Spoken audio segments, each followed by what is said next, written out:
Fora da política não há salvação. Um canal e podcast para discutir política. Produzido por mim, o cientista político Cláudio Couto.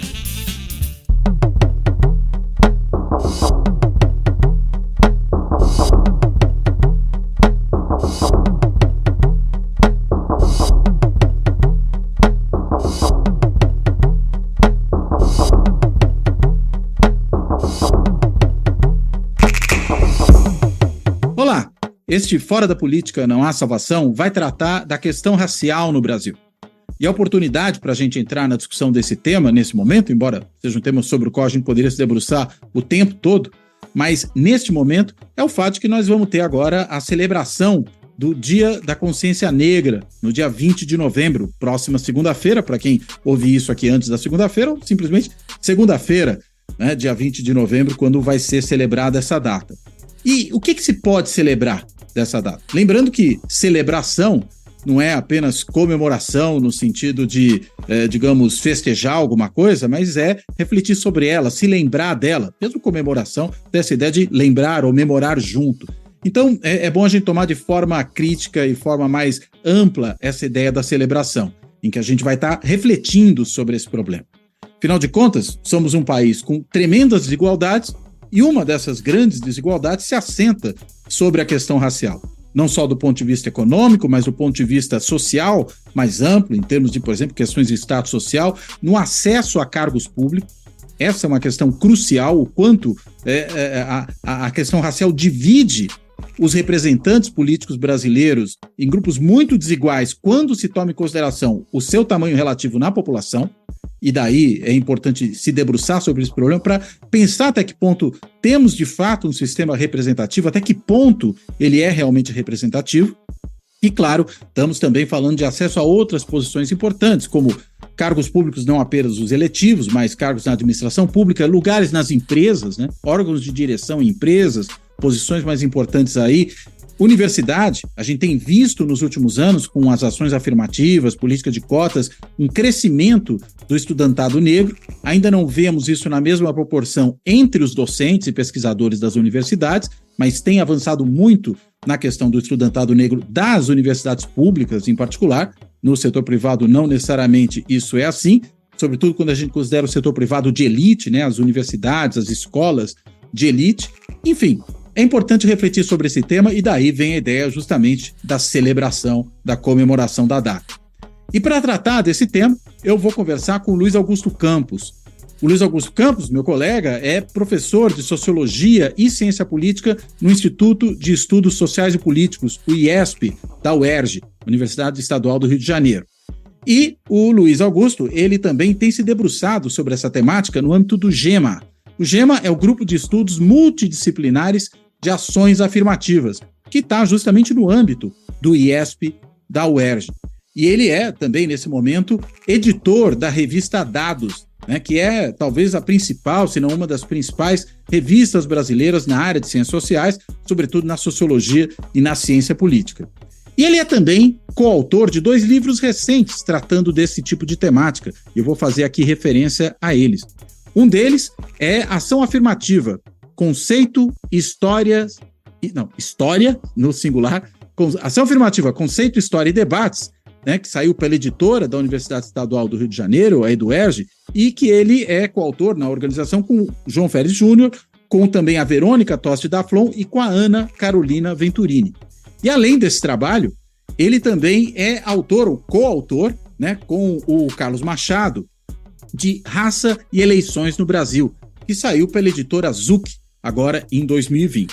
Enfim, feita a apresentação do Luiz, eu quero primeiro agradecer a ele por topar fazer essa conversa, né, por estar à disposição aqui para dialogar sobre esse tema conosco, dar as boas-vindas e começo com uma questão um pouco mais geral para a gente esquentar aqui a conversa. Luiz, a gente vai celebrar agora o Dia da Consciência Negra, né, no dia 20 de novembro. Que balanço a gente poderia fazer de forma mais ampla sobre a questão racial hoje no Brasil? Por favor. Bom, Cláudio, você já começa com uma questão super difícil, né? Primeiro, obrigado pelo convite, sou um ouvinte do podcast, do videocast. É um prazer estar aqui. Eu acho que a gente tem que responder essa pergunta de um modo, eu diria, moderadamente otimista, o que implica também ser moderadamente pessimista. Por que eu estou adicionando essa palavra moderado antes desses dois termos? Basicamente, porque eu acho que as ações afirmativas no ensino superior no Brasil, mas não apenas no ensino superior, elas mostraram que é possível mudar uma dimensão importante das desigualdades raciais no Brasil.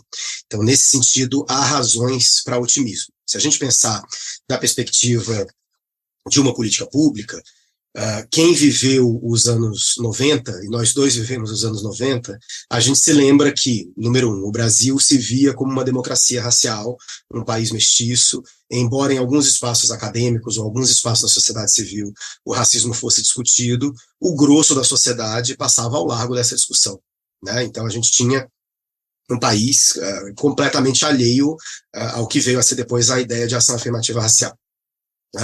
E, em segundo lugar, a gente viveu a universidade como um reduto, eu diria, quase estritamente branco em termos de corpo decente, né?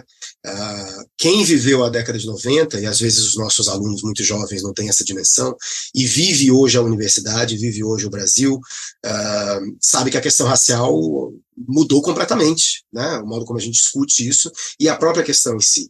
Então, eu costumo dizer que é difícil você encontrar hoje no Brasil uma mesa de bar ou uma mesa de jantar que tenha escapado do debate sobre raça e racismo no país. Esse debate adentrou as casas, adentrou as escolas, adentrou todos os espaços. E o ensino superior, que era um espaço nodal de reprodução das elites e das classes médias, leia-se brancas, hoje é muito mais diversificado do que era no passado. É óbvio que a gente ainda tem muitas desigualdades, você mencionou algumas na tua fala, mas essas desigualdades não são comparáveis ao nível de hegemonia de classe média, classe alta e hegemonia branca que a gente tinha até a década de 90. Então, a gente tem motivos para ser otimista. É possível mudar com políticas públicas bem feitas e por aí vai. Por outro lado, quando a gente volta para o início dos anos 2000, você tinha a expectativa de que as ações afirmativas iam, de certo modo, se espalhar pelo Estado brasileiro, pelo mercado privado brasileiro. E isso aconteceu, mas aconteceu até a segunda vírgula. Então, a gente tem outras políticas de ação afirmativa. Nas eleições, por exemplo, a gente tem algumas tentativas de estabelecer políticas de ação afirmativa, mas, por exemplo, nas eleições, os partidos vêm sendo recorrentemente anistiados pela sua não obediência a essas ações afirmativas. Se a gente for para outras searas, como, por exemplo, a segurança pública, talvez a seara mais delicada quando a gente está falando de questão racial no Brasil, é quase consensual que a polícia brasileira mata, sobretudo, pretos e pardos, e que a polícia brasileira é a maior corporação do Estado composta por pretos e pardos, o que deixa essa equação ainda mais complicada. Na proporção de pretos e pardos dentro da corporação, você quer dizer? Dentro da corporação, exatamente. Se a gente pega as corporações estatais, a polícia, as forças armadas são as mais negras, né? Ainda que é super complicado. Quando você vai para a hierarquia, você tem um predomínio branco super forte, inclusive nas forças armadas militares, no exército, isso é mais complicado ainda, porque você tem entradas por fora, digamos assim. Mas o ponto é que nessa pauta, segurança pública, por exemplo, a gente avançou muito pouco. Eu diria até que da perspectiva racial, talvez a gente tenha até retroagido um pouquinho, porque embora, por exemplo, o número de homicídios no Brasil vem caindo já tem um certo tempo, também é um debate super complicado, você fez ele aqui em algumas ocasiões, mas a desigualdade racial em termos dos homicídios aumentou nos últimos anos. Ou seja, embora o número geral de homicídios tenha caído, a proporção de homicídios negros aumentou em relação aos homicídios brancos. Então, assim, eu acho que a gente tem motivos para comemorar, a gente deve comemorá-los para usá-los como exemplo das mudanças que a gente ainda quer fazer, mas a gente tem um cenário de uma certa estagnação em vários outros campos. Então, eu acho que é sobre isso que a gente tem que refletir hoje, né? E nesse caso, eu queria pegar um dos pontos que você levantou que realmente me chama muito a atenção, né? Que é esse da polícia, né? Que é a corporação proporcionalmente mais preenchida por negros, corporação estatal aqui, né? E como você também lembrou, as Forças Armadas, é que eu lembrava ele ao ler aí a introdução do seu livro, de ver exatamente a referência a esse ponto. E aí o que eu ia te perguntar é o seguinte, né? A gente aponta tanto a questão do racismo estrutural presente na ação da polícia contra a população negra, sobretudo contra jovens negros. E a gente tem esse aparente paradoxo de que quem está, vou usar a sua expressão no livro, do outro lado do fuzil, também é, muito possivelmente, uma pessoa negra. Como é que a gente explica que, a despeito de você ter negros dos dois lados do fuzil, você tem tamanha violência das corporações policiais contra um segmento étnico específico da população brasileira?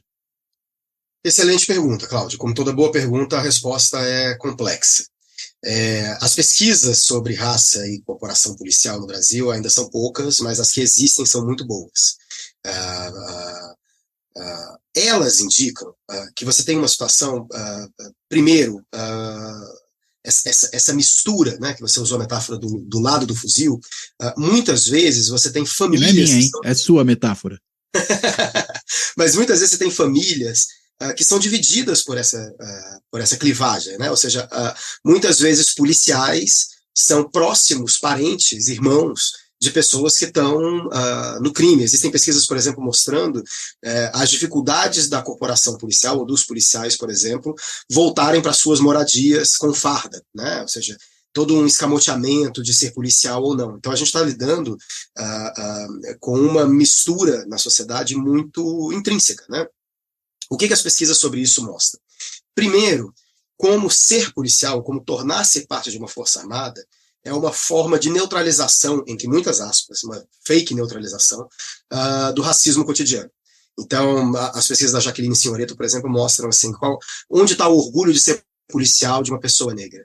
E os policiais negros quase sempre dizem assim, eu sou parado numa blitz, e aí o policial manda eu abrir a janela, e quando eu mostro a minha identidade de policial, ele fala assim, oi, colega, pode passar, desculpa aí ter te parado, etc e tal. E aí o orgulho da farda emerge, é óbvio que o raciocínio sobre o racismo não vem dos policiais necessariamente, mas o orgulho emerge com essa capacidade que a farda tem de neutralizar o racismo ou o preconceito contra um determinado indivíduo. É um salvo-conduto que os outros não têm, né?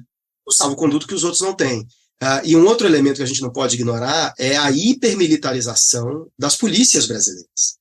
Então, esse não é meu tema, meu foco de pesquisa, né, segurança, mas eu tive uma experiência, que eu acho uma experiência de vida que foi central para mim, às vezes talvez um pouco polêmica. Eu dei aula um certo tempo para policiais militares. E era muito comum eles me confessarem determinadas coisas, como assim, na polícia o soldado não tem escolha. Então, o fato de o soldado negro ser aquele que invade a favela, muitas vezes a favela próxima de onde ele mora, ou onde ele mora, colocando a vida dele em risco para além da ocupação, etc. Ele é alguém que está sendo coagido a fazer aquilo, ele está sendo mandado para aquilo. É óbvio que esses policiais também têm um enorme orgulho, o que as pesquisas indicam, de ser policiais ligados a esses elementos que eu mencionei antes.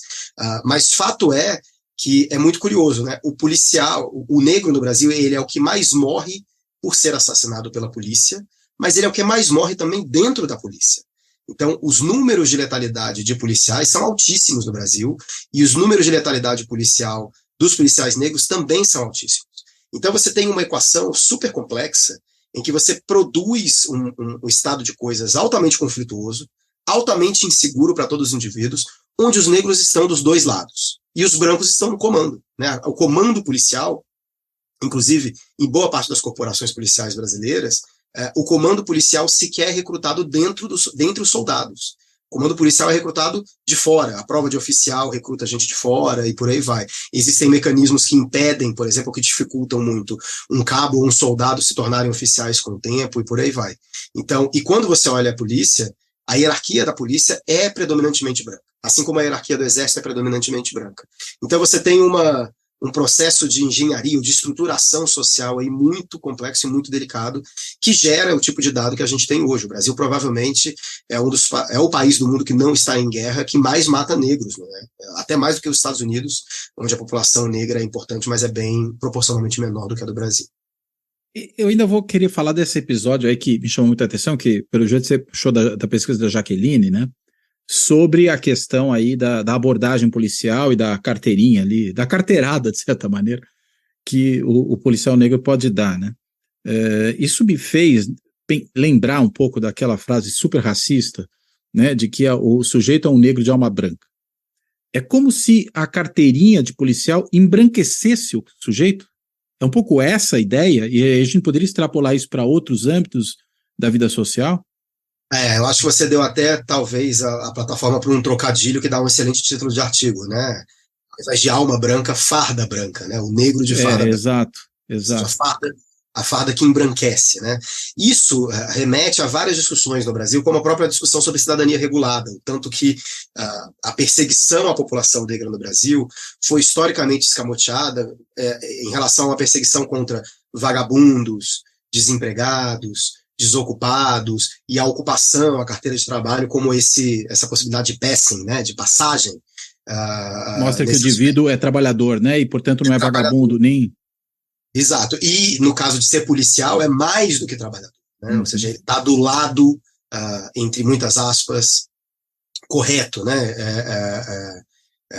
Então, essa dimensão da hipermilitarização, você conversou com o Daniel Irata, e ele trabalha, enfim, lá na UF tem o professor Cândido de Lima, que mostra como, por exemplo, essa distinção intrapolícia é uma distinção historicamente muito marcada da hierarquia branca e da base negra, né? Ou seja, os oficiais têm uma série de termos para se referir aos soldados.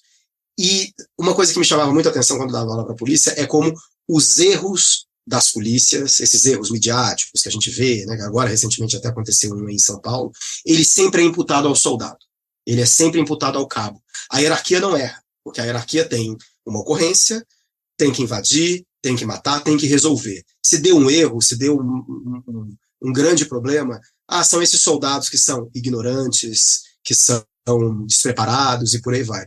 Isso tudo se mistura de um modo super complicado com a equação racial no Brasil, que faz com que, ao mesmo tempo, o racismo seja muito forte e, ao mesmo tempo, invisível, né? Porque a própria pesquisa da Jaqueline vai colocar que esses policiais não se hiperracializam. Eles se reconhecem como negros, mas eles não vão entender o debate sobre a atuação da polícia ou a sua própria atuação como ligada à questão racial. Né? É interessante. Agora, isso a gente verifica um processo parecido, pelo menos em outros âmbitos sociais, ou isso é muito específico das forças de repressão? Estou pensando porque, enfim, elas têm um elemento fundamental para o Estado, que é o controle da violência, né? E quando você falou essa questão, a culpa é sempre do soldado do cabo, né? Na hora remete a uma frase também muito comum que a gente ouve das polícias, né, na sua comunicação oficial, sempre que há episódios desses de abuso e tudo mais, que vai ser feita uma investigação sobre se houve algum excesso. Ou seja, o excesso não é do comando, de quem está fazendo a investigação e do comando, né? O excesso é de quem está na ponta, né? Onde está o excesso, né? Exato. Eu não sei te dizer, eu acho que a gente tem, o GEMA se especializou, digamos assim, no decorrer da nossa história, em produzir análises sobre desigualdades raciais em áreas específicas da sociedade. Então, a gente tem no Brasil, a sociologia brasileira é muito produtiva em relação à área de relações raciais. Então, a gente tem trabalhos importantíssimos de estratificação, né, divisão de classes, etc. Mas muitas vezes a gente não tem esses dados para áreas específicas, como a política, por exemplo, como o audiovisual, que é uma área também que a gente estudou. É óbvio que existem similaridades, né? Mas eu acho que essa dimensão, sobretudo quando a gente pensa o Estado, eu costumo dizer o seguinte: o Estado brasileiro, a sua operação é profundamente conectada às populações mais pobres e às populações mais negras. Então, se a gente pensar assim, a mão esquerda do Estado, para usar uma outra metáfora, né? Serviço de saúde, SUS. Quem é que usa, basicamente, quem é que mais precisa do serviço de saúde público no Brasil? População negra e pobre. Serviço de educação pública, mesma coisa. Na mão direita, também, né? Ou seja, quem é mais vitimado pela segurança pública, digamos assim, população preta e pobre. Agora, quando a gente observa a hierarquia, ou seja, quem está produzindo e quem está gestando e quem está gerindo as políticas públicas no Brasil, é praticamente a população branca e a população de homens brancos. Então, quem está na hierarquia da polícia? Homens brancos. Quem são os médicos ou os gestores do sistema de saúde? Quem são os professores? Na educação você tem uma coisa similar, né? A segunda maior corporação negra do Brasil são os professores de ensino básico. Muito menos do que a segurança pública, mas o funcionalismo público de modo geral no Brasil, quanto mais você sobe na hierarquia, mais branco ele vai ficando, né? Então você tem aí determinados traços gerais, mas o modo como ele se expressa em cada uma dessas esferas é bastante diferente. Né? E aí, aproveitando, né, que é um dos pontos também que vocês trabalham no livro, as ações afirmativas, que efeito elas têm produzido, essas políticas que vêm sendo adotadas no Brasil nesses últimos anos todos, sobre essa situação, né, sobre essa maior inclusão de negros na hierarquia? Né? Você várias vezes se referenciou a hierarquia, a gente pode pensar tanto nessa hierarquia dentro da corporação, no caso das polícias, das Forças Armadas, é muito nítido isso, mas se aponta também por uma questão que a gente poderia chamar de uma certa hierarquia social, né? Ou seja, quem ocupa posições de mais prestígio, posições de mais poder, ainda que civil, é muito mais branco e é muito mais homem, né? Mais homem branco do que qualquer outra coisa. De que maneira isso tem sido impactado por essas políticas? Perfeito, eu acho que você levantar esse ponto é importante para a gente entender a importância das ações afirmativas.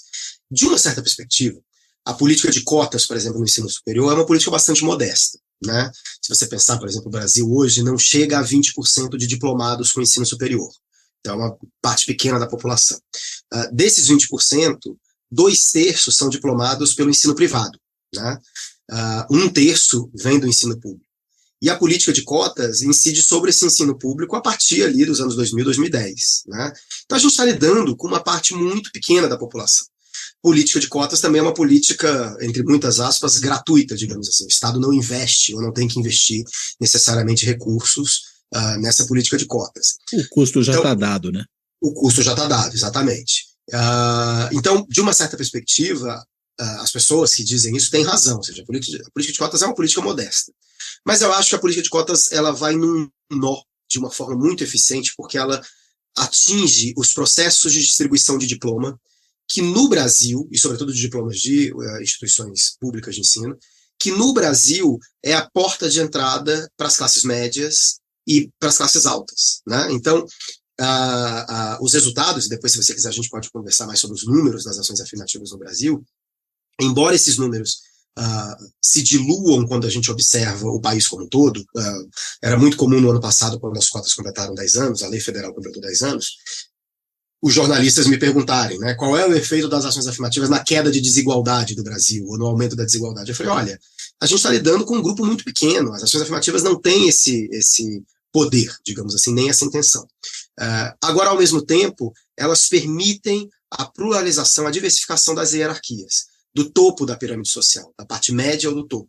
Eu costumo dizer que a ação afirmativa é uma política muito específica, com consequências muito gerais. E uma delas tem a ver com o nosso mundo, que é o mundo do ensino superior. O que era a universidade pública no Brasil? O que foi a universidade pública no Brasil historicamente? Um espaço de reprodução de elites e classe média. Mais do que isso, a universidade pública no Brasil, ela retirava dinheiro da população mais pobre e negra, através dos impostos, e dava de presente uma vaga totalmente gratuita para o filho da classe média e para o filho da classe alta. Então, a universidade pública no Brasil foi, historicamente, um imposto regressivo. Né? Você fomentador de desigualdade. Né? E um multiplicador de desigualdade. O que a ação afirmativa faz, para além da inclusão do grupo específico que tem interesse nela? Justifica a existência do ensino superior público. Então, você diz assim, ok, a gente vai manter esse ensino superior público porque ele cumpre outras funções que são importantes, mas a gente não vai proibir quem o sustenta de entrar nele. Seja o estudante pobre, e é preciso dizer que as cotas no Brasil são majoritariamente para estudantes pobres, só dentro delas que a gente tem as cotas raciais, mas estudantes pobres e os estudantes negros vão ter um espaço aqui, eles vão poder entrar também. Então eu costumo dizer que a ação afirmativa, para além da sua modéstia, digamos assim, ela acaba justificando a existência mesma do ensino superior público no Brasil, que eu, como professor de ensino superior público, defendo a ferro e fogo, não é uma crítica que eu faço ao sistema. Mas o sistema realmente, se continuasse como era no passado, ele não era só uma máquina de reproduzir desigualdades, ele era uma máquina de legitimar as nossas desigualdades e dizer assim, quem está no topo chegou por mérito. E a ação afirmativa muda um pouco isso, né? Ela vai no nó e tenta começar a desatá-lo, digamos assim. Você falou do mérito, eu gosto de chamar isso de meritocracia hereditária. Exatamente. Que a gente poderia chamar de aristocracia, né?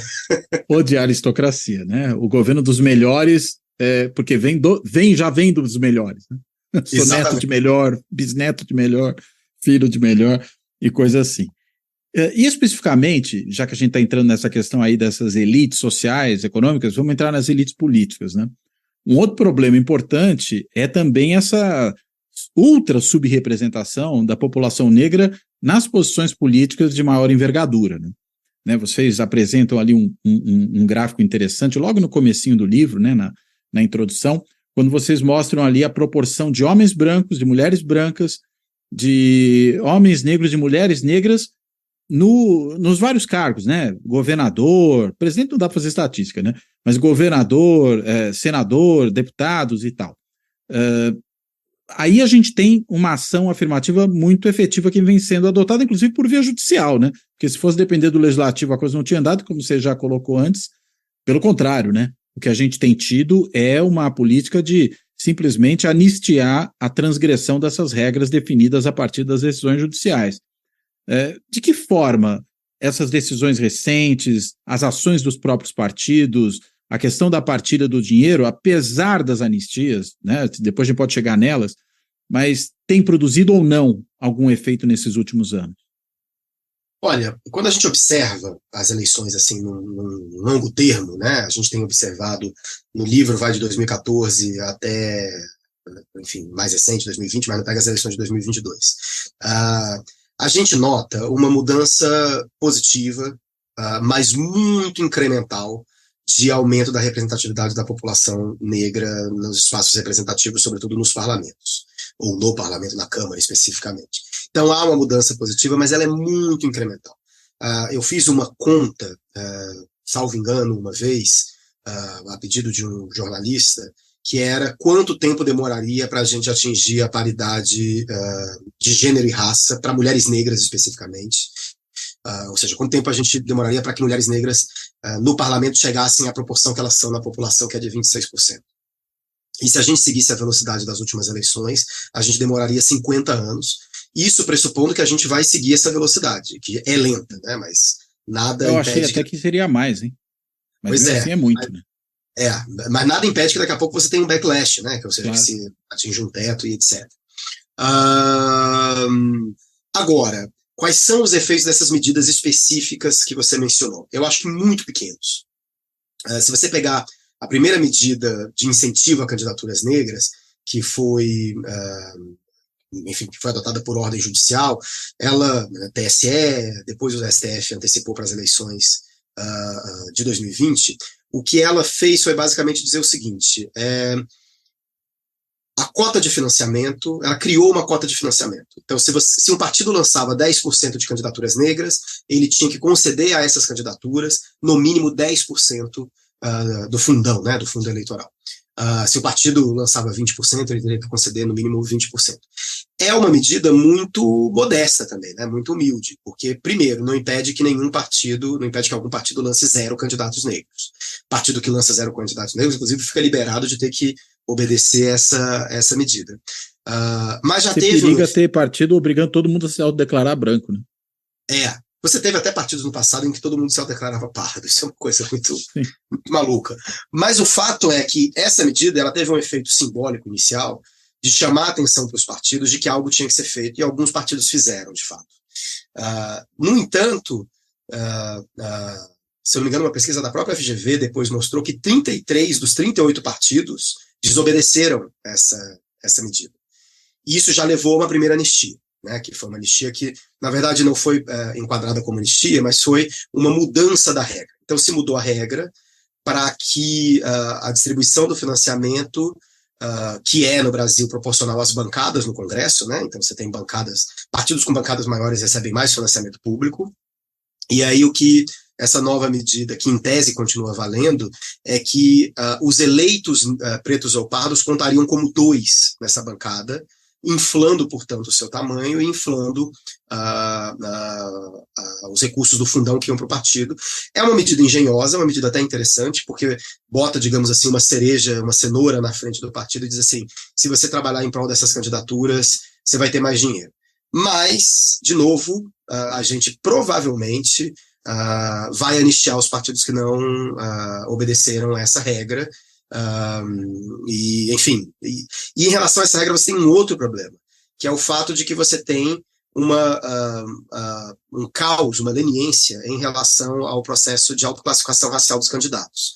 Eu fiz um levantamento junto com o Carlos Machado, que é coautora o livro comigo, e a gente basicamente pegou as fotos dos eleitos na eleição de 2022 e submeteu a um comitê, né, um grupo que classificou racialmente aquelas pessoas. E a gente adotou um critério bem leniente, ou seja, se num grupo de 5 pessoas, 2 dissessem essa pessoa é de uma cor, ela era considerada daquela cor. E aí a gente chegou num rol de mais ou menos 20% dos candidatos eleitos que eram vistos como brancos pela sociedade, alguns deles, por exemplo, o Arthur Lira, e que se autodeclaravam pardos, né? Então, isso gera problemas para o cálculo dessa medida. Então, assim, embora essas medidas sinalizem que existe uma parte do Estado preocupada com a diversificação do parlamento, eu acho que os efeitos materiais delas ainda são muito limitados. Agora, interessante, né? Porque você falou do Arthur Lira, né? O problema de ser ou não considerado negro pela sociedade, e aí vamos dizer, o que vocês fizeram ao criar esse grupo para poder, né, ter essa avaliação subjetiva, é de alguma forma refletir essa subjetividade que a própria sociedade tem ao avaliar as pessoas, já que nós estamos falando de autodeclaração. Mas se o problema, digamos, na sociedade é você, ao ser negro, sofrer algum tipo de discriminação ou de exclusão por conta da percepção que se tem sobre você, o candidato não percebido como negro, que se declara negro, está, na realidade, falseando, né, a situação. Não é uma mera situação de, eu declaro aquilo que eu me considero. Tudo bem, mas para fins eleitorais, há um problema aí, né? E para outros, né, também, porque quando a gente fala daquela autodeclaração nas cotas universitárias, em outras situações, esse problema costuma reaparecer, né? Claro, você tem toda a razão. Eu acho que é importante frisar, isso nunca é demais, embora seja uma espécie de mantra sociológico, né? Raça não é um dado objetivo, né? Raça é um conceito eminentemente sociológico e que tem a ver com processos discriminatórios, né? Pessoas negras são negras porque elas são vistas como negras por outras pessoas, Exato. O que vem atrelado a uma série de preconceitos e potenciais discriminatórios. Ou seja, sempre vai ter aí uma zona de incerteza, sempre vai ter um lugar, um espaço onde as pessoas, será que aquela pessoa é percebida como negra, não é negra, ou é negra, ou como ela se sente, etc. Agora, existem casos de pessoas que são percebidas como brancas de modo geral, portanto, têm pouquíssima chance de sofrer preconceito ou discriminação racial, e ainda assim se colocam como não brancas. Isso desvirtua um pouco a política pública. No caso das eleições, eu acho que a gente nem precisa avançar tanto em falar em comissões de heteroclassificação como existem, por exemplo, nas universidades. Basta a gente pensar em mecanismos burocráticos mais rigorosos de autodeclaração racial. Eu digo isso porque hoje no Brasil, quem preenche o Divulga Cand, né, quem preenche o sistema de candidaturas do TSE, quase sempre é um secretário do partido. Então a gente teve no passado, isso está diminuindo, mas a gente teve no passado muitos partidos que declaravam todo mundo como pardo, declaravam todo mundo como branco. Ou seja, provavelmente, não duvidando da composição de determinados partidos, mas provavelmente é um secretário ali que preencheu aquilo de qualquer jeito, né? Então você precisaria ter no mínimo... Era uma questão desimportante, né? Meu Deus, né? Qualquer coisa aí, né? Tem que preencher várias outras coisas e tal. Então, se a gente tivesse um sistema, se o TSE, os tribunais regionais, por exemplo, estabelecessem uma declaração de próprio punho, eu declaro para fins, e essa declaração implica que eu terei direito a receber mais recursos de campanha, alguma coisa desse tipo, inclusive com uma certa conscientização dos candidatos, eu acho que isso já teria um efeito bastante positivo. Agora, um outro dado ainda com relação à política que eu achei interessante, mas esse eu li no artigo do Nexo, né, que você publicou recentemente. Você aponta que ali no período, quer ver, deixa eu só confirmar a data aqui para eu não errar, né? Entre 2016 e 2020, né, as duas últimas eleições municipais, o número de prefeitos brancos, em vez de diminuir, aumentou. O que eu ia te perguntar é o seguinte, né? Me ocorreu isso ao ver esse dado. Nós tivemos as eleições de 2016 e 2020, em alguma medida, eu acho que até 2016... aí ligando com a eleição de 2018, que não foi para prefeito, mas reflete um certo ambiente, uma inflexão claramente à direita na política brasileira, partindo das próprias eleições, né? 2016, aquela eleição dos prefeitos outsiders, né, que tinha um discurso antipolítico. 2018 elegeu o Bolsonaro, né, criou aquele congresso também muito mais à direita do que era antes, e olha que 2022 piorou nesse sentido, né? Mas a gente teve essa inflexão.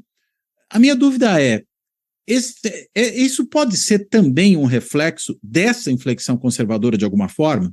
seja porque, eventualmente, ao haver uma inflexão conservadora, partidos mais à direita talvez tenham menos negros em seus quadros e aí elejam mais prefeitos brancos, ou o próprio eleitorado, né, faz escolhas que excluem candidatos negros, e aí, claro, sempre vai ter aquela exceção, né, que meio anedoticamente tenta, né, criar uma explicação, não é bem assim, do tipo a prefeita de Bauru, né, em São Paulo, que é uma prefeita negra, ela se autodefine como a mulher negra do Bolsonaro, e é super à direita, mas quando você pega os números agregados, o que a gente vê é exatamente o oposto, né?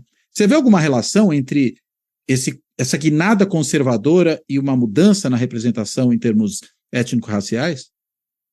Eu acho que a sua pergunta, ela levanta várias coisas, eu vou tentar não perder nenhuma delas, mas eu acho que, em primeiro lugar, existe uma hipótese aí muito pouco estudada, inclusive muito pouco estudada por mim, mas é uma hipótese que está rondando, que eu tenho chamado muito a atenção, que é a relação dessa questão racial com essa voga neoconservadora. Não só pelos elementos que você mencionou, né, a branquitude da política neoconservadora e etc e tal, mas também no sentido oposto, né? Eu e o Carlos, a gente sempre se surpreendeu um pouco com o fato de que determinados partidos ditos confessionais, ou partidos evangélicos, costumavam ter mais candidatos negros. E isso provavelmente reflete o fato de que uma via de ascensão social e política para pessoas negras tem sido no Brasil ser pastor, por exemplo, né? Isso tem acontecido em algumas igrejas. É um fenômeno desses que fica aí, são as pesquisas à espera de pesquisadores, digamos assim, né?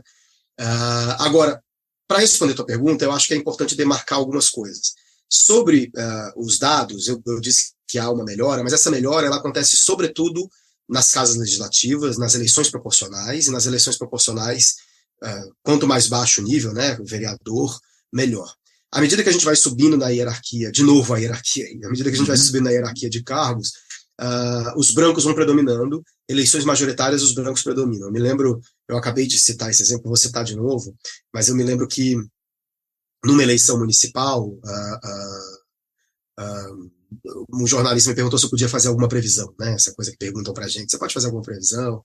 E aí eu fiz uma brincadeira que eu cravei, eu falei assim, olha, no mínimo 30% dos municípios brasileiros vão ser governados por prefeitos brancos. E aí o jornalista falou assim, mas como? Que modelo matemático? Ótima previsão. Você não tinha como errar essa, né? Eu falei assim, não tem como errar, porque em 30% dos municípios só tem candidatos brancos. Então, certamente... ou seja, isso mostra o quanto, quando a gente está falando de eleições majoritárias, a situação fica muito mais complicada de resolver Senado, governador e etc. Uma outra coisa importante, que é uma tese que a gente vem testando já há um tempo, mas não atualizou os dados para essa voga neoconservadora, que tem a ver com a relação entre raça e ideologias políticas. Então, havia na bibliografia uma expectativa que a gente dá o nome de socialismo moreno, digamos assim, né? Que é a ideia, fazendo uma paráfrase com o socialismo moreno do PDT, mas a ideia de que a esquerda seria mais aberta a candidaturas de esquerda, a candidaturas negras. E isso é um pouco mais complicado. Quando a gente olha partidos específicos, a gente tem partidos que têm mais candidatos negros, a gente tem partidos que não têm tantos candidatos negros, mas elege mais negros, mas quando a gente bota isso no sistema eleitoral, no sistema partidário completo, essas diferenças em relação às cores ideológicas quase desaparecem, né? Elas vão tendo alterações de ano a ano, eleição a eleição, mas no bojo geral, você não tem a hipótese do socialismo moreno não se confirma. A esquerda ainda parece substantivamente fechada à candidaturas negras, ainda que proporcionalmente mais aberta do que a direita. E aí tem diferentes coisas que a gente pode discutir por que isso acontece, né? Tem, enfim, a tese da Flávia Rios, que é sobre isso, sobre a relação dos partidos de esquerda com a questão racial, como você tem reaproximações e distanciamentos, mas fato é que a gente tem aí uma agenda a ser explorada, que é da questão racial dentre os neoconservadores. Isso, de fato, tem muita coisa a fazer aí. E você mencionou um ponto que eu até queria pegar, e foi ótimo você ter levantado, quando você falou dos evangélicos, né? Se esse crescimento que as bancadas conservadoras têm tido nas casas legislativas nos últimos anos, boa parte dessas bancadas conservadoras se compõe de evangélicos, né? Então, E agora você ainda colocou um ponto que ajuda mais ainda eu fazer a pergunta que eu tinha pensado em fazer, que é, você chamou atenção para o fato de que a esquerda não é tão receptiva quanto se poderia esperar com relação ao lançamento de candidaturas negras. É possível que nós tenhamos hoje um certo aumento, ainda que pequeno, né, como você colocou, de negros na representação, porque há um aumento da presença evangélica dentro dos legislativos? Faz sentido essa hipótese? Eu acho essa tem sido, nos últimos anos, uma das minhas apostas na leitura da conjuntura, né? Eu realmente não tive condições ainda de testá-la, mesmo porque para testá-la você tem uma questão complicada aí, que é como você atribui religião às candidaturas. O próprio ISERA, aqui no Rio, né, o Instituto Superior de Estudos da Religião, vem fazendo isso, mas o ideal era fazer uma grande classificação da base de dados. E também tem o que é ser evangélico, né? Ou seja, você pode, sei lá, ser evangélico e não ser um evangélico praticante, você pode não ser uma liderança, ou você pode se colocar como sou pastor evangélico, estou aqui representando os evangélicos, e etc. Agora, é muito curioso isso, porque também para falar algo talvez um pouco anedótico, mas que aquela anedota que talvez esconda um movimento mais amplo, a Igreja Universal do Reino de Deus, durante muito tempo, não sei se ainda hoje tem, mas durante muito tempo teve uma ação afirmativa para pastores negros. E isso era ligado à necessidade de recrutar pastores negros para trabalharem na África, nos países africanos. Onde eles seriam mais bem recebidos, muito provavelmente. Né? Exatamente. Primeiro aí tem um outro movimento interessantíssimo que a sociologia da religião vem estudando, que é o fato de que a igreja evangélica no Brasil, pela primeira vez na história da humanidade, inverteu os fluxos de conversão religiosa, né? Ou seja, tradicionalmente são as religiões do norte que convertem os países colonizados. E hoje, uma das religiões, em termos de taxa de crescimento, uma das religiões que mais cresce no mundo são os evangélicos pentecostais brasileiros, ou neopentecostais, como alguns chamam, que tem um trabalho exportando o neopentecostalismo ou pentecostalismo brasileiro. Tem um texto do Edir Macedo recomendando que os pastores negros da Igreja Universal do Reino de Deus casem com mulheres negras, dizendo que eles provavelmente vão se mudar para algum país na África, que a igreja tem trabalhado para isso, e que alguns desses países vivem conflitos raciais muito fortes, e que, portanto, um pastor de uma família negra, esse texto está publicado numa dos jornaizinhos que a Folha Universal. A Folha Universal, exatamente. E é muito curioso que foi um texto que na época deu uma certa polêmica, ele está sendo racista ou ele está sendo antirracista, né? Do tipo, o que ele está fazendo? Mas isso mostra, para além do fato de que, assim, a gente tem uma quantidade de pastores negros no Brasil realmente muito grande, incomparável com a quantidade de, sei lá, padres negros, por exemplo. Então, eu diria que talvez a única hipótese que eu venho sustentando a cada eleição e a cada análise de conjuntura, que eu acho que vai se manter, nós teremos mais pastores negros eleitos. Porque a gente tem aí um movimento de fortalecimento dos evangélicos e um movimento de fortalecimento de um grupo onde a população preta e parda está sobre-representada. Né? Mas então, em cima disso, para pegar uma das perguntas que você coloca, que são perguntas do seu livro, né? Quem esses negros representam, afinal?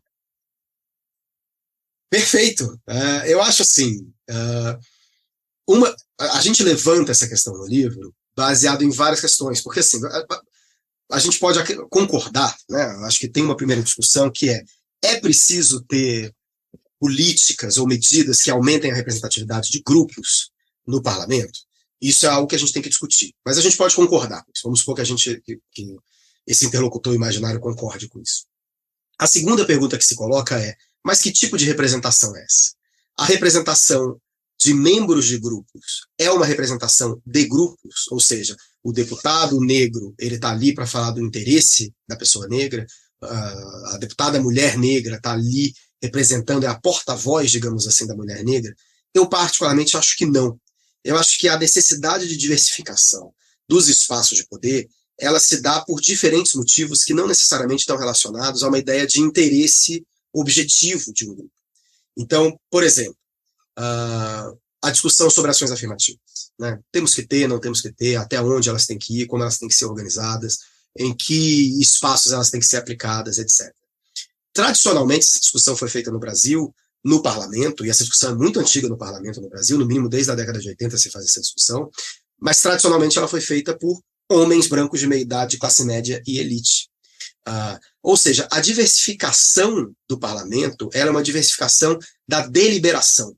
É uma diversificação que inclui a perspectiva daqueles que potencialmente são mais atingidos pelas políticas públicas que estão em debate. É a mesma coisa, um parlamento composto majoritariamente ou hegemonicamente por homens brancos, como é que esse parlamento vai discutir a questão do aborto? Vai discutir como uma questão secundária. Isso quer dizer que toda mulher eleita tem que necessariamente defender a descriminalização do aborto, porque esse é o interesse e o objetivo da mulher? Veja, eu sou um homem totalmente a favor da descriminalização do aborto, mas fato é que é totalmente legítimo que uma mulher seja contrária ao direito ao aborto. Assim como é legítimo, eu diria até urgente, que ela possa participar desses debates, evidentemente, depois de passar dos ritos eleitorais, e compor esses debates com a sua perspectiva. O maior problema que a gente tem que resolver com essas políticas de presença, né, como a gente fala na bibliografia, é o problema da homogeneidade, dessa grande bolha de ressonância, que são as esferas de decisão no Brasil, que são hegemonizadas pelos homens brancos. E aí, como é que se dá a discussão desses temas no Legislativo, portanto? Qual é o espaço, né, que eles têm? Temas relacionados, por exemplo, à questão racial, né, em particular. Eu lembro que por anos e anos e anos, por exemplo, a gente ouviu falar da Lei K.O., que é como se fosse assim, parece que é a única coisa que um dia alguém propôs, né?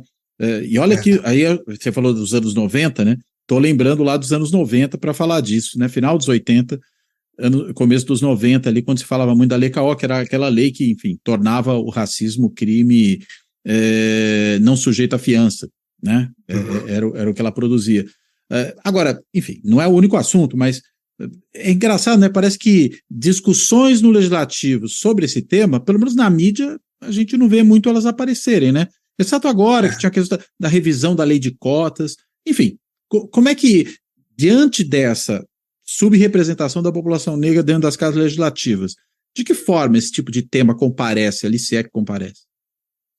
Eu costumo dizer, Cláudio, que quando eu comecei a pesquisar esse tema lá atrás com o Carlos Machado, a gente achava assim, agora que tem o dado raça-cor na base do TSE, todos os cientistas políticos vão pesquisar tudo, incorporando a clivagem de raça. Infelizmente, eu acho que isso não aconteceu. Por que eu estou dizendo isso? Porque na área de estudo sobre raça no Brasil, eu acho que tem praticamente tudo a ser feito. Então, se a gente pegar aquela lista de áreas temáticas da ABCP e adicionar raça do lado de cada uma delas, a gente tem agendas de pesquisa que são muito subutilizadas, né? Muito subexploradas. Por exemplo, eu estava conversando com a minha colega aqui, Letícia Pinheiro, sobre como você tem pouquíssimos estudos sobre política externa e raça no Brasil. A política externa do Brasil, durante muitas décadas, se baseou no discurso de que o Brasil era um país harmônico de paz, onde não tinham conflitos raciais. E sustentou a política externa brasileira durante décadas. E você tem uma carência muito grande de pesquisa sobre ação legislativa, por exemplo. Há diferenças na ação legislativa em termos de raça, não há, quais são os projetos propostos, quais são os destinos desses projetos, etc. No livro, a gente faz um ensaio em relação a isso, né, faz uma análise bem descritiva. Você tem, agora há pouco eu estava conversando com a Natália Neres, que é uma estudiosa desse tema, mas fato é que hoje, no Legislativo, você tem uma maior abertura que se tinha no passado a esses projetos, só que esses projetos sobre a questão racial, eles costumam ter ritos muito polares. Ou eles passam rapidamente, então a renovação da lei de cotas foi isso, né? Você teve uma enorme discussão, eu mesmo participei dessa discussão em alguns momentos, e a partir do momento que ele entra no legislativo, ele entra ali num bolo de projetos que o governo quer aprovar e que fez acordos dentro do Congresso, e aquilo vai passar e sem grandes discussões. No caso desse projeto, eu acho até que é bem-vindo que não tenha tido grandes discussões, porque Sim. Se tivesse tido mais discussões, talvez ele tivesse sido barrado. Ou projetos que entram, são discutidos e nunca passam. É muito curioso, você falou da Lei K.O., mas a lei anterior, a Lei K.O., na verdade, modificou a lei de racismo no Brasil, e a lei de racismo no Brasil, que surgiu, salvo engano, nos anos 40, ela surgiu por causa de um caso de racismo contra uma bailarina estrangeira, que veio se hospedar no Brasil e sofreu racismo no hotel onde ela estava, e aí o governo, para dar uma resposta internacional, aprovou uma lei de racismo. Ou seja, a lei de racismo no Brasil não foi aprovada para um problema do brasileiro, ela foi aprovada para resolver um problema que veio de fora, supostamente, né? De relações externas do país, de certa maneira. Relações externas, exatamente. Então, isso para dizer assim, a gente precisa de estudos sobre isso, mas a minha impressão, pelo que eu observo dessas tramitações, é que o Congresso brasileiro ainda não encarou de frente os projetos sobre a questão racial. Ou eles são colocados ali numa agenda, num programa, num pacote, e aí eles ficam dependentes do executivo, ficam dependentes do quanto o executivo quer usar aquilo para avançar uma determinada pauta, ou eles são completamente negados, né? E isso está ligado à falta de parlamentares negros, né? O que a gente mostra no nosso trabalho, e boa parte dos trabalhos sobre isso mostram isso também, é que, basicamente, os projetos sobre questão racial, eles são levados a cabo por parlamentares negros. Pode parecer uma conclusão óbvia, mas não é, né? Quando você não tem uma massa crítica de parlamentares negros, você basicamente está restringindo também as questões de agenda, né? O poder de agenda dos parlamentares negros de colocarem temas em pauta. E no âmbito do executivo, né? Porque você aponta que às vezes o movimento negro prefere agir sobre agências governamentais do que diretamente sobre o Congresso, né? Ou sobre outros legislativos, eventualmente, né, no nível subnacional, assembleias, câmaras.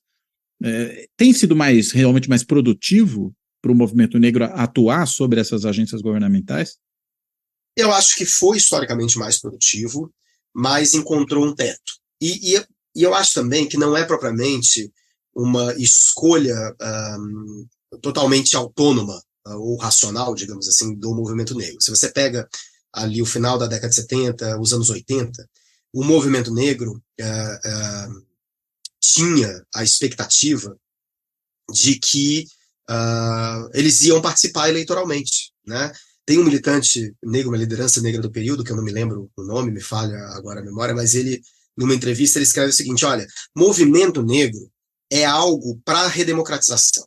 Uma vez as eleições funcionando, não vai existir movimento negro. Porque ou a gente vai fundar o Partido Negro, ou a gente vai se alojar em todos os outros partidos. Eu acho muito interessante essa expectativa, porque tinha uma visão talvez até um pouco tradicional de como se dá o processo de democratização. Essas duas coisas não aconteceram. É óbvio que o movimento negro está presente nos partidos, né?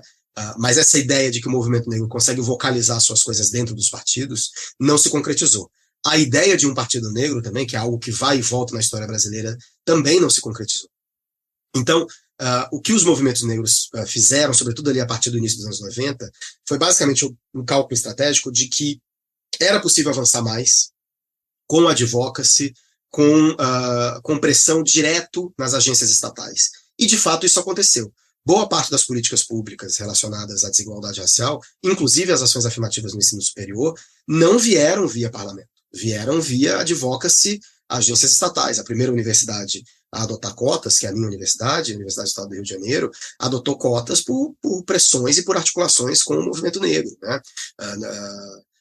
Que depois, inclusive, redundaram em mudanças na lei, etc., mas não se deu numa esfera federal. A Universidade de Brasília, por exemplo, adotou cotas, a primeira federal a adotar cotas, adotou cotas a partir do seu conselho universitário. Não se deu via políticos negros levando essa questão. Agora, embora isso historicamente tenha sido uma estratégia, na minha opinião, bem sucedida, eu acho que ela está encontrando um teto. Um primeiro teto foi encontrado com a eleição do Bolsonaro, e não me parece gratuito que a eleição do Bolsonaro tenha se dado muito próxima ao assassinato da Marielle Franco. Eu acho que o assassinato da Marielle Franco passou uma mensagem que é a seguinte: quem era Marielle Franco? Era, na verdade, uma política negra que estava fazendo uma trajetória tradicional, se a gente parar para pensar. Então, a Marielle Franco foi assessora de político muito tempo, tinha um trabalho partidário durante muito tempo, se elegeu vereadora e estava ali despontando para uma carreira tradicional, vereadora, deputada, senadora, né? Não sabemos aonde ela iria. Quando ela é assassinada, há uma mensagem do tipo assim: olha, tem um teto para o político negro. O político negro não pode pegar determinadas questões, como, por exemplo, políticas relacionadas aos direitos humanos. Quando vem o Bolsonaro, as agências estatais se fecham. Então, não tem mais como você pressionar o ministério, porque aquele ministério não está mais disposto a ser pressionado para fazer algo. Não me parece gratuito também que nesse momento é o momento em que você tem uma recolocação da questão racial dentro dos partidos. Ou seja, se essas agências estatais estão fechadas, então a gente tem que talvez rediscutir a centralidade das eleições e a importância das eleições para a gente conseguir avançar as nossas pautas. E dos próprios partidos, consequentemente, né? E dos próprios partidos, consequentemente. Por isso que eu acho que a eleição do ano que vem é uma eleição fundamental para a gente. Não só fundamental de uma perspectiva normativa, mas de uma perspectiva analítica.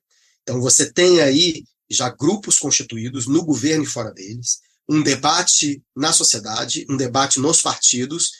E aí? Como é que isso vai? Qual vai ser o resultado disso nas eleições do ano que vem? Será que a gente vai ter um aumento incremental, como a gente tem tido? Será que a gente não vai ter aumento? A gente vai entrar num platô? Será que a gente vai ter retrocesso? O que vai acontecer nas eleições municipais do ano que vem? Interessante, né? Porque uma outra coisa que você coloca nos seus textos é a questão de que parece que os negros estão meio afastados, né, da política institucional, né? Embora, quando você imagina essa atuação como grupo de pressão junto às agências governamentais, bem, é uma atuação sobre a política institucional, mas não dentro da política institucional, né? Agora, quando você converte para os partidos, e aí você imagina lideranças negras participando da vida orgânica dos partidos, se constituindo em lideranças dentro da organização partidária, se lançando como candidatos a posições importantes, aí sim, né? Você tem um envolvimento, de fato, com a política institucional, né? Exatamente. Agora, é isso mesmo, mas isso tem mudado nos últimos anos. E quando eu digo nos últimos anos, são últimos anos mesmo. Assim. Eu acho que tem um processo, sei lá, de 3, 4, 5 anos para cá, em que essas pressões sobre os partidos são muito fortes. Tem um estudo muito interessante da Vanessa dos Anjos, que fez uma dissertação de mestrado na Universidade Federal da Bahia, em que ela entrevistou eu esqueci o nome que se dá para isso, mas os headhunters dos partidos, né, os coordenadores que são os responsáveis por formar a nominata, digamos assim. E é muito interessante, porque ela basicamente perguntava para eles, né, o que faz o Headhunter é partido novo, viu? Exatamente. Eu agora parecia a Luciana Gimenez, mas também falar caçadores de cabeça ia ficar interessante. É estranho, né? Partido Novo, que historicamente é o partido com menos negros como candidato no Brasil. Pois é. Né? De que seja colocado, seja novo no nome, mas tão velho na sua composição. Né? Eu diria que é quase o partido do período monárquico no Brasil, do período pré-abolição da escravatura. Os liberais da monarquia, né? Isso, exatamente. Mas o que a Vanessa mostra é assim, ela perguntava o que faz o bom candidato, como é que vocês definem os bons candidatos e tal. E ninguém colocava a questão racial como uma questão. Não, a gente não... Somos cegos à raça, a gente está aberto para todo tipo de candidatura. Agora, o bom candidato ele tem que ter base. Ele tem que chegar para mim com uma base. Ele tem que chegar para mim com um saco de votos debaixo do braço. Legal, né? Óbvio isso, né? Que bom que eles operam assim. Quem tem voto e quem não tem voto? Pastor evangélico tem voto. Líder sindical, já não tem mais tanto. Então a gente já não está investindo tanto em líder sindical, já não tem tanto voto. Professor, professor tem que ver. Professor às vezes tem voto, às vezes não tem voto, tem que ver como é que tá, etc. e tal. Mas e como é que vocês sabem? Como é que vocês fazem as escolhas dessas ocupações, né? Ou seja, como é que vocês sabem que um tem voto, não tem? A gente olha para o passado. E aí, no final das entrevistas, ela perguntava, e os candidatos negros que vêm com a questão racial empunhadas? Não, aí é difícil, porque questão racial não dá voto, que movimento negro não tem voto, e etc. Sem discutir se isso está certo ou não, ou seja, se esses atores estão, de fato, agindo de modo adequado, mas fato é que, quando você olha para o passado, os candidatos são todos brancos. Então, o candidato que dá voto não é por natureza negro, digamos assim, por origem negra.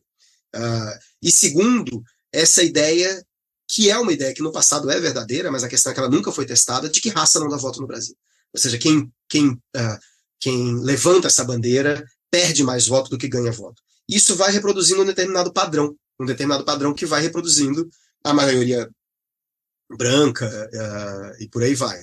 Então, o partido talvez, no livro a gente dizia isso, eu acho que hoje a gente consegue dizer isso de modo mais claro. O partido é o principal nó.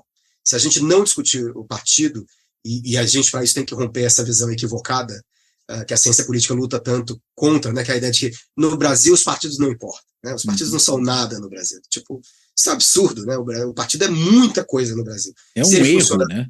É um erro, né? Se os partidos não importassem no Brasil, a gente teria outros caminhos, os partidos importam muito. Agora, como mudar os partidos? Né? Como atingir os partidos no seu funcionamento?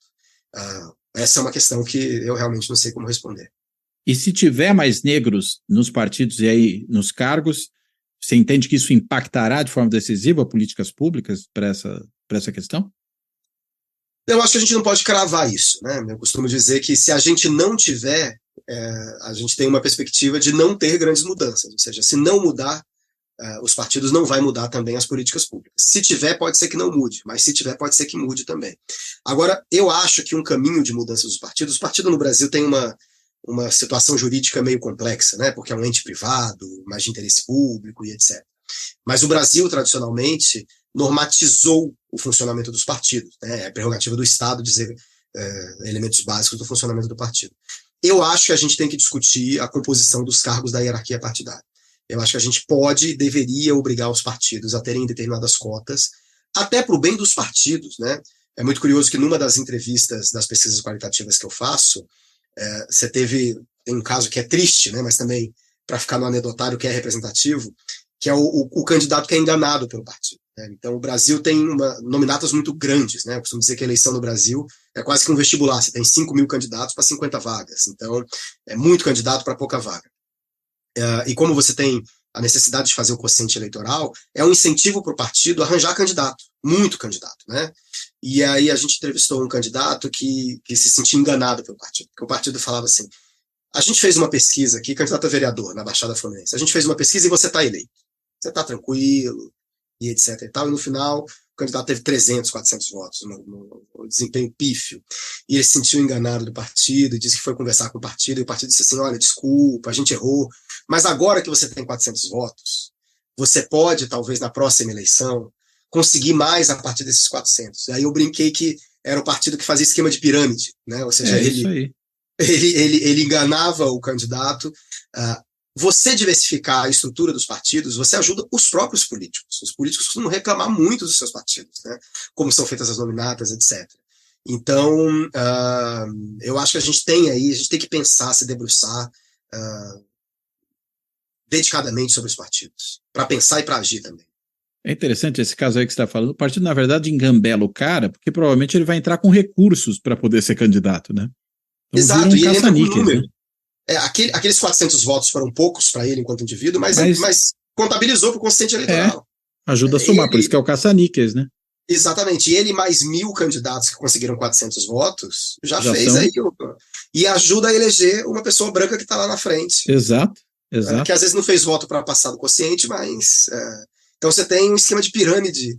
O Carlos Machado não gosta quando eu faço muito essa metáfora, mas é um disclaimer, né, para o seu coautor, né? Isso é minha responsabilidade, não ele dele, não deixou né? botar no livro, porque ele acha que é uma metáfora muito exagerada, embora ele concorde que tem esse movimento, né? Então, eu te fiz aquela pergunta referente a esse impacto das políticas públicas, porque uma das perguntas que também guia o teu livro, né, é por que é importante mais negros na política, né?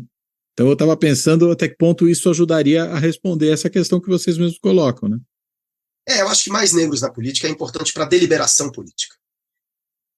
Um ponto. Se isso vai levar a políticas públicas melhores, eu acredito pessoalmente que vai, mas evidentemente eu não posso cravar. Porque eu acho que tem aí, Cláudio, esse argumento que você trouxe na tua outra pergunta, que é muito importante, que é assim, então, pastor Isidoro, né, um homem negro, que foi militar, virou pastor, defende ideias ultraconservadoras. É uma figuraça, né? Figuraça, inclusive bem engraçado. Né? Aqueles personagens políticos que ficam folclóricos pelo comportamento, né?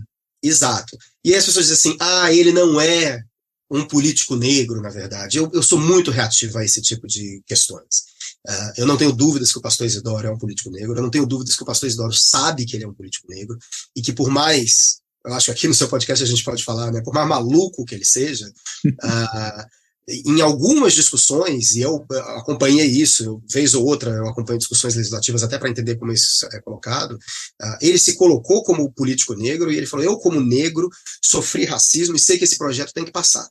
Então, evidentemente, eu ideologicamente nunca votaria no pastor Isidoro. Tenho dúvidas se ele significa um avanço na representação. Mas a ausência de negros, independentemente da cor partidária, ela gera problemas na discussão política que são muito sistemáticos. E também a gente não pode defender, enquanto cientistas políticos, eu sou um cientista político meio torto, mas enquanto cientistas políticos, a gente não pode defender que vamos criar cotas para políticos negros de esquerdas, enfim, filiados ao movimento negro. Né? Até porque você poderia imaginar, se não fosse um político conservador negro, poderia ser um político conservador branco. Eventualmente menos receptivo a certos temas, né? E podia ser um político de esquerda, ultraprogressista em várias pautas, e não progressista branco, e não progressista nas pautas raciais. O que não falta, né? A gente sabe disso. E a gente está vendo toda a dificuldade que se criou em torno da discussão sobre a próxima indicação do Lula para o Supremo, né? Exato, De ser exato. uma mulher e de ser uma mulher negra de preferência, e parece que o Lula resiste bravamente, não sei que no fim das contas ele vai tomar, mas, enfim, parece resistir a isso, até já deu declarações nesse sentido, né? E é muito curioso que a esquerda rachou, né, nessa coisa do PT rachou nessa coisa da ministra negra, acusações eu acho até às vezes um pouco baixas, assim, e é muito engraçado que às vezes, assim, não estamos no momento para pautas identitárias, né, ou seja, esse é o argumento que aparece. E aí você pensa assim, pô, um STF que hoje é 100% ou quase 100% branco, e o identitário é aquele que reivindica uma diversificação, né? Sim. Eu brinquei com um colega meu, eu falei assim, olha, tem que ter alguma diversificação, né? Se você é contra a ministra negra, então propõe uma outra diversificação, porque não dá, entendeu? Tipo, eu particularmente acho que a questão da ministra negra é mais urgente, mas se ele indicasse um ministro negro, eu também não ficaria tão insatisfeito. O problema é que parece que nem isso está no horizonte, né? Nem sequer Sim. uma mulher está no horizonte. E mostra que toda aquela conversa do Bolsonaro sobre o ministro evangélico, ela também tem o seu certo sentido, né? Embora, né, ele talvez tivesse, digamos, intenções que eram muito mais de capturar o Supremo do que propriamente aumentar a representatividade, ela faz sentido em si, tendo em vista a dimensão que a população evangélica ganhou no país. Seria estranho, né, um Supremo Tribunal Federal sem nenhum evangélico, né? Claro, eu acho que esse é o ponto que a nossa opinião fica pouco popular, talvez, entre os nossos pares. Sim. Mas eu acho assim, se a gente entende que a democracia é, por definição, o regime de governo de canalização de conflitos, canalização de divergências, onde é que estão as clivagens dos conflitos sociais hoje no Brasil? Onde é que estão as desigualdades? Onde é que estão os conflitos latentes e os conflitos concretos? Você achar que corpos institucionais compostos por corpos brancos, estritamente brancos, vão conseguir canalizar esse conflito de modo competente ou de modo efetivo, eu acho que isso é equivocado. É óbvio que eu acho que esse ministro não precisava ser, entre aspas, terrivelmente evangélico, né? Porque o Bolsonaro, quando colocou isso, ele, olha, vai ser assim, ele vai votar com a Bíblia mais do que com a Constituição. Isso é absurdo, né? Mas por que não também? E se tem um ministro evangélico, por que não ministras negras e ministros negros e etc. E isso tudo, se a gente pensar que o judiciário é uma máquina de prender negro no Brasil, de julgar negro no Brasil. Eu tive um colega que participou do júri, né, e eu me lembro que eu fiquei muito curioso, né, por razões sociológicas, digamos assim, como foi a experiência. Ele falou assim, olha, minha experiência no júri, é um colega branco, ele falou assim, não estou falando isso para você porque é você não, mas aquilo é uma máquina de prender negro, porque no júri você, para participar, se eu não me engano, ainda assim, mas ele falou, tem que ter curso superior, tem que ter, entre muitas aspas, bons antecedentes. Você chega lá no tribunal, é basicamente um bando de gente branca de classe média discutindo em série uma série de pessoas, quase todas negras, que cometeram pequenos crimes. Um punitivismo absurdo. Ou seja, isso faz com que o judiciário brasileiro se transforme numa máquina estatisticamente, de prender gente negra, né? Então, e aí? Como é que a gente fura essa bolha? Para mim, isso tem que passar pela diversificação do judiciário e, enfim, outras coisas também. Não, e até da composição do júri, né? Composição do júri, né? Que no fundo é uma composição aristocrática, né? Super aristocrática, exatamente. Então, enfim, a gente está longe de uma discussão séria sobre isso. Muito bom. Luiz, que papo sensacional. Foi muito legal mesmo, muito bom, super dinâmico e ao mesmo tempo esclarecedor. Eu quero agora te devolver a palavra para você, enfim, se ainda tiver algum ponto porventura que a gente não tenha abordado, você possa trazer, e para fazer a sua amarração final, por favor. Não, o prazer foi todo meu, te ouço muito, estava ansioso para ser convidado, quero dizer que não pressionei o Cláudio, apesar de ter motivos para isso, mas adorei o papo. Eu só acho que talvez, já que 2023 já acabou, e a gente vai começar 2024, eu queria deixar duas mensagens, uma que já foi colocada, né? As eleições de 2024 são muito importantes, né, para a gente em vários aspectos, e uma segunda mensagem é, eu acho que a questão racial precisa ser incorporada de modo mais sistemático nas instituições e nos estudos acadêmicos também. Então eu acho que o seu podcast é um espaço para a gente colocar isso, ou seja, todo mundo tem que pensar a questão racial no Brasil. E isso se conecta com a sua outra questão, que é assim, mas então, né, aquela questão da representação que a gente discutia, só negros podem representar a questão racial. Eu discordo disso totalmente. Acho que todo mundo tem que falar disso e todo mundo tem que incorporar isso no que faz, seja em estudos acadêmicos, seja em trabalho de gestão, seja num podcast, seja em qualquer lugar. E 2024 vai ser um ano importante para a gente saber se essa questão vai avançar ou se ela vai recuar. Muito bom. Obrigado, Luiz. Valeu, Cláudio. Bem, quero então, me despedindo aqui do Luiz, agradecendo a ele por essa excelente conversa. Eu quero também, como faço aqui de costume no encerramento, agradecer a todas e a todos que têm acompanhado aqui o Fora da Política Não Há Salvação, seja por meio do podcast, que está disponível em mais de 20 plataformas, né? No Spotify em particular, também com a possibilidade de vídeo, né? Quiser dar uma olhadinha ali, o Spotify tem o vídeo junto com o podcast, especificamente porque o Spotify, os outros não suportam esse formato, ou no canal do YouTube, né? Onde ele também está disponível para quem quiser olhar. E, claro, agradecer a todas e a todos que têm contribuído aqui com o projeto do canal, pelas mais diversas formas aí que estão disponíveis para isso. No YouTube, né, tem duas formas, pode ser o botãozinho lá do Valeu Demais, permite que se faça ali uma contribuição pontual por meio do Google Pay, pode ser também fazendo, né, no YouTube, né, não é bem uma assinatura, mas se inscrevendo no canal, se tornando membro do canal por meio do Clube dos Canais, ou, né, em outro caminho, fazer uma assinatura simbólica do canal no site de financiamento coletivo benfeitoria.com, e aí o endereço é benfeitoria.com/apoio Fora da Política Não Há Salvação, tudo junto. Ou ainda até, né, para quem quiser um instrumento mais ágil, fazer uma doação pontual também ali, ou planejada, né, se quiser programar, a gente não vai reclamar, por meio de um Pix, né, e a chave Pix do canal é contato@foradapoliticanãohasalvação.info. Vou repetir aqui porque também é o e-mail para que se possa escrever para nós aqui. contato@foradapoliticanãohasalvação.info. Bem, então, dito isso, eu reitero aqui meu agradecimento ao Luiz, me despeço dele e me despeço de todos e todas. Até a próxima.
Fora da Política Não Há Salvação. Um canal e podcast para discutir política. Produzido por mim, o cientista político Cláudio Couto.